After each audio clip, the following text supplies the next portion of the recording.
اس دن جو مخلوق اللہ کی کثرت سے درود پڑھتی ہے، اللہ کریم کے نوری فرشتے جمعۃ المبارک کے دن اس پر خاص رحمتیں بھیجتے ہیں۔ اور جمعۃ المبارک وہ عظمت والا دن ہے، اس دن جس بندے کی وفات ہو جائے اس کی بخشش ہو جاتی ہے، کیونکہ کتاب کا نام ہے المکاشف القلوب، لکھنے والے امام غزالی علیہ رحمہ۔ آپ لکھتے ہیں حضور نے فرمایا جمعۃ المبارک کے دن اللہ 6 لاکھ گناہ گاروں کو دوزخ سے نکال کر جنت میں داخل کرتا ہے، چاہے جن پر عذاب نازل ہو چکا ہوتا ہے وہ چاہے اس دن وفات جس کی ہو جائے وہ بخش دیا جاتا ہے، رب اسے معاف کر دیتا ہے، اس لیے عظمتوں والا دن ہے۔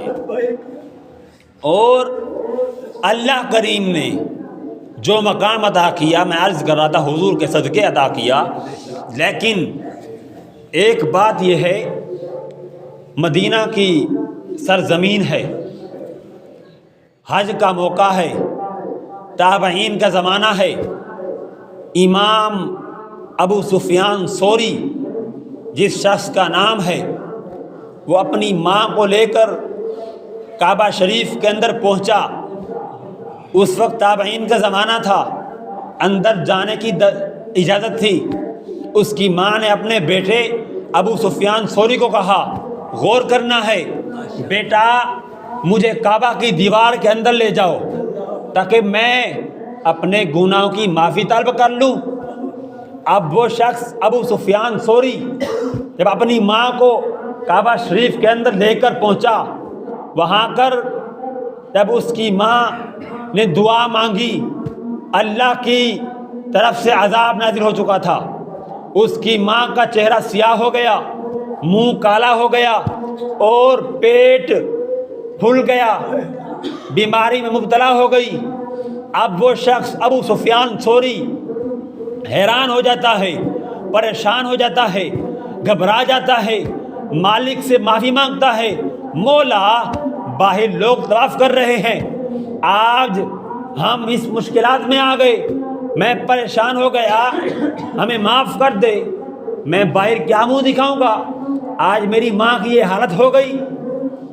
اللہ کریم نے جب عذاب بھیجا نا تو پھر وہ شخص جب پریشان ہوتا ہے، وہ شخص حیران ہوتا ہے، اس شخص نے جیسے ہی دعا مانگی، جیسے ہی دل تڑپ کر بولنے لگا اس شخص کا، میں باہر منہ کیا دکھاؤں گا، لوگ طواف کر رہے ہیں، اچانک ایک شخص نورانی چہرہ، چاند سے روشن سفید پوش پہن کر کعبہ شریف کے اندر داخل ہوا۔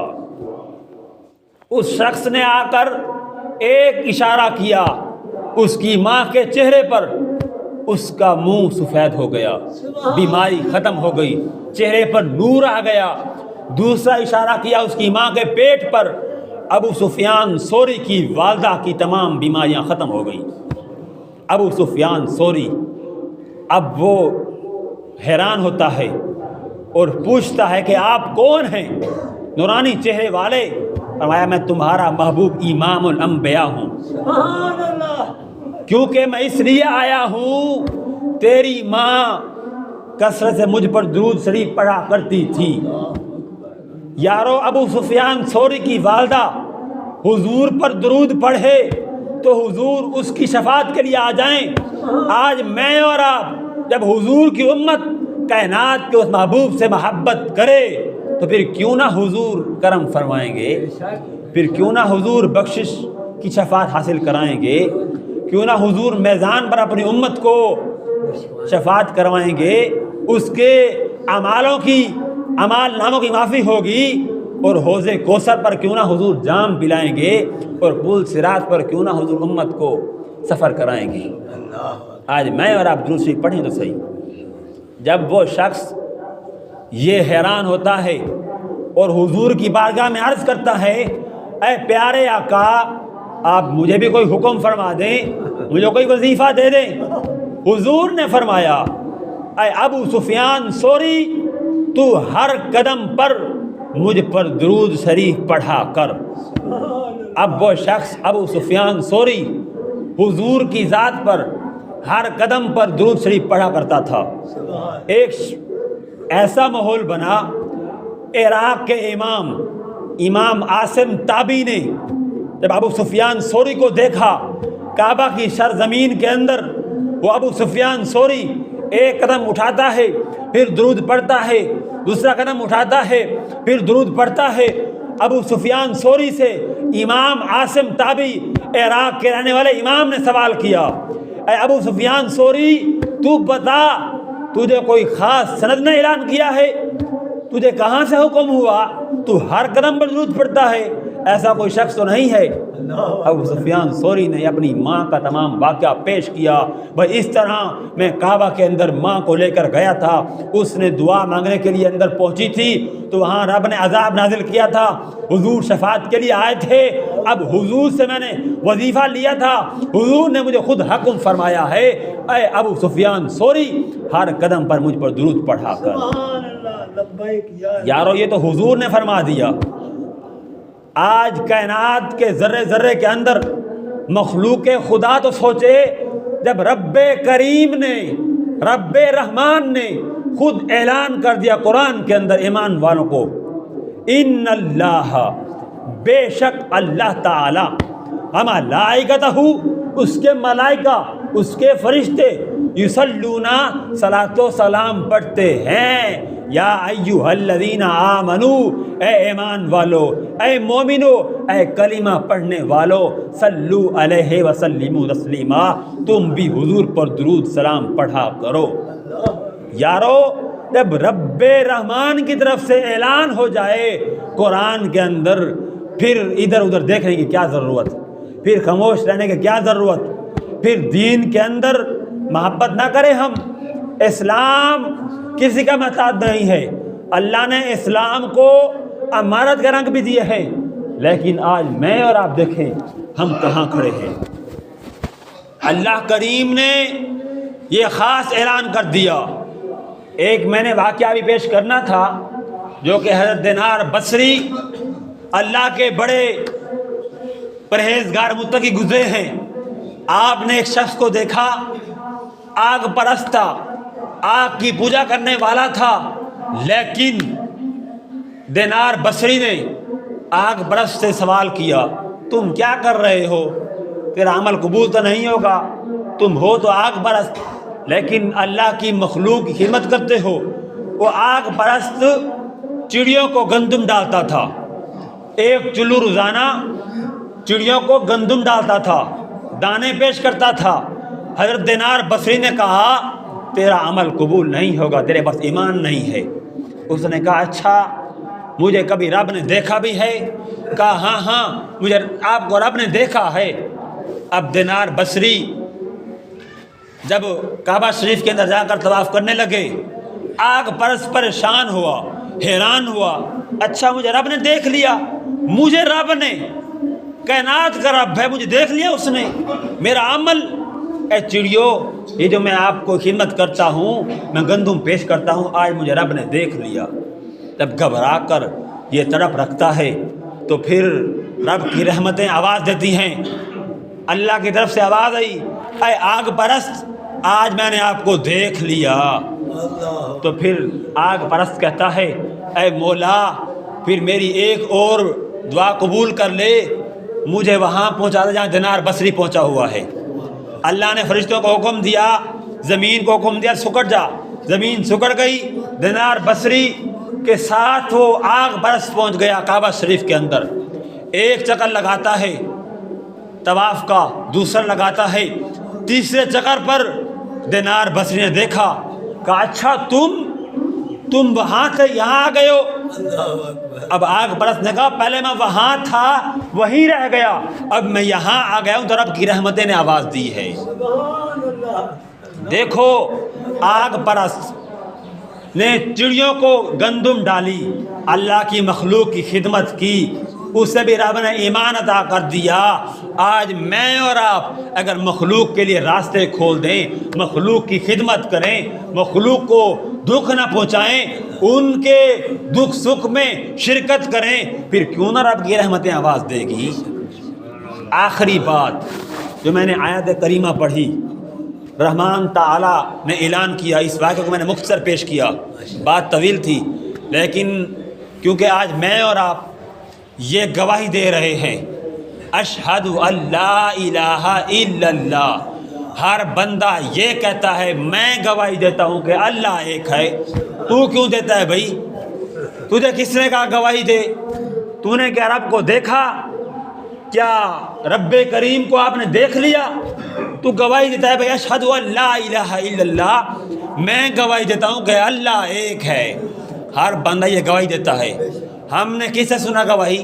اپنے بڑوں سے، اپنے ماں باپ سے، ہمارے بڑوں نے ان کے بڑوں سے، انہوں نے پھر ان کے بڑوں سے، ایسے پہنچتے پہنچتے انہوں نے پھر تابعین سے، تبع تابعین سے، ایسے پہنچتے انہوں نے صحابہ کرام سے، صحابہ کرام نے کس سے سنا بھائی؟ اشہد ان لا الہ الا اللہ۔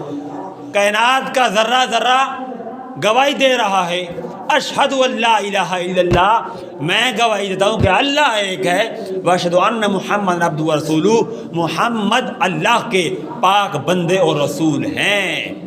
اب میرا یہ سوال ہے، ہر شخص نے یہ اعلان کیا، یہ دعویٰ کیا کہ میں گواہی دیتا ہوں، میں گواہی دیتا ہوں، دعوے کرنے والے سارے تھے، لیکن رب کو کسی نے دیکھا نہیں تھا، رب کو کسی نے پہچانا نہیں تھا، لیکن دعویٰ کرتے آئے، اشہد ان لا الہ الا اللہ کی گواہی دیتے آئے۔ لیکن بات یہ ہے، اصل گواہی جو رب نے عطا کی، کسے کی؟ حضور کی ذات کو۔ رب نے اعلان کیا، یا ایھا النبی، اے نبی، نبی کا معنی ہے بلندی، بلند شان والا، بلند مقام والا۔ نبی فرش پہ بیٹھا ہو تو خبر عرش کی دیتا ہے، اگر عرش پہ چلا جائے تو خبر فرش کی دیتا ہے نا۔ کوئی فلک اتے رہ یار گیا، کوئی جا کے سدرت ہار گیا، ایک کالیاں زلفاں والا سی جرا عرش طویل انگ پار گیا۔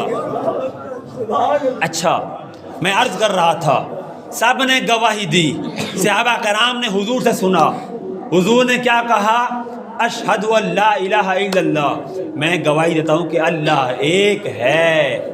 یارو کسی نے نہیں دیکھا، لیکن حضور نے تو دیکھا ہے نا، حضور نے تو رب کو دل والی آنکھ سے دیکھا، بظاہر دیکھا، لیکن رب نے حضور کو جو اعلان کیا، یا ایھا النبی، اے نبی، انا ارسلناک، ہم نے آپ کو گواہ بنا کر بھیجا، انا ارسلناک شاہدا، شاہد کا معنی ہے گواہی دینا، اے نبی ہم نے آپ کو گواہی دینے والا بنا کر بھیجا۔ یارو جو قرآن کے اندر رب نے حضور کو اعلان کر دیا، یا ایھا النبی انا ارسلناک شاہدا، اے محبوب ہم نے آپ کو شاہد بنا کر بھیجا، گواہی دینے والا بنا کر بھیجا۔ یارو ہم نے کسی سے نہیں سنا، ہم نے رب کو بھی نہیں دیکھا، لیکن حضور نے رب کو دیکھا، رب نے حضور کو شاہد بنا کر بھیجا۔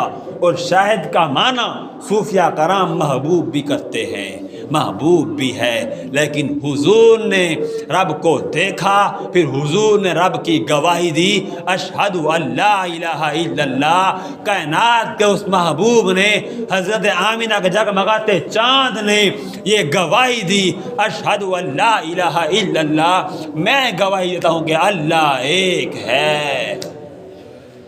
پھر میرا بھی یہ سوال ہے، ہم نے حضور سے سنا، حضور کو رب نے حکم دیا کہ تم میری وحدانیت کا اعلان کر دو، لا مسجود الا اللہ، لا محبوب الا اللہ، میں گواہی دیتا ہوں کہ اللہ ایک ہے۔ لیکن آج ہمیں جو شناس ملی، ہم تو خود شناس نہیں تھے، ہمیں اپنی پہچان نہیں تھی، ہم اپنے آپ کو جانتے نہیں تھے، ہم تو ایسے دیوانے تھے، لیکن حضور نے ہمیں یہ سب کچھ ملا، حضور کے صدقے ملا۔ پھر ہم خود شناس بنے، پھر ہم نے اپنے آپ کو پہچانا، جب اپنے آپ کو پہچان لیا پھر ہم خدا شناس بنے، پھر ہم نے رب کا کلمہ پڑھا تو حضور کے صدقے سے پڑھا، پھر رب نے حضور کو حکم بھی فرما دیا۔ میرا یہی اعلان ہے، یہی سبق ہے آج کا، یہی پیغام ہے آج کا۔ آج میں اور آپ دیکھیں اس کائنات کے اندر دین اسلام پر اگر چل رہے ہیں، یہ سب حضور کے صدقے سے سب کچھ ملا، پھر ہم حضور کے نقش قدم پر، حضور کے دین متین پر جب چلیں گے پھر دنیا بہتر ہو جائے گی، آخرت بہتر ہو جائے گی۔ آج اسلام کا ساتھ دیں، رحمان تعالیٰ کے احکام پر عمل کریں، پھر دنیا بہتر ہو جائے گی۔ اسلام کسی کا محتاج نہیں ہے، اللہ نے اسلام کو امانت کے رنگ بھی دیے ہیں۔ اللہ کریم مجھے اور آپ سب کو عمل کرنے کی توفیق عطا فرمائے، اور مجھے اور آپ سب کو رب کی وحدانیت کا اعلان کرنے اور رب کی گواہی دینے والا بنا کر جو بھیجا اللہ نے حضور کو، اس حضور کے نقش قدم پر چلنے کی توفیق عطا فرمائے۔ اسماں ہوگا سحر کے نور سے آئینہ پوش، اور ظلمت رات کی سیماب پا ہو جائے گی، اس قدر ہوگی ترنم آفری باد بہار، نکھات خوابیدہ غنچہ کی نوا ہو جائے گی۔ پھر دلوں کو یاد آئے گا پیغام سجود، پھر جبھی خاک حرم سے اشنا ہو جائے گی۔ اللہ مجھے اور آپ سب کو عمل کرنے کی توفیق عطا فرمائے۔ وما علیہ الا البلاغ۔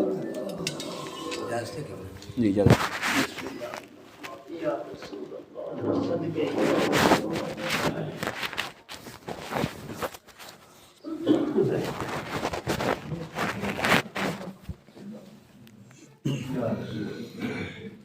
آنے والا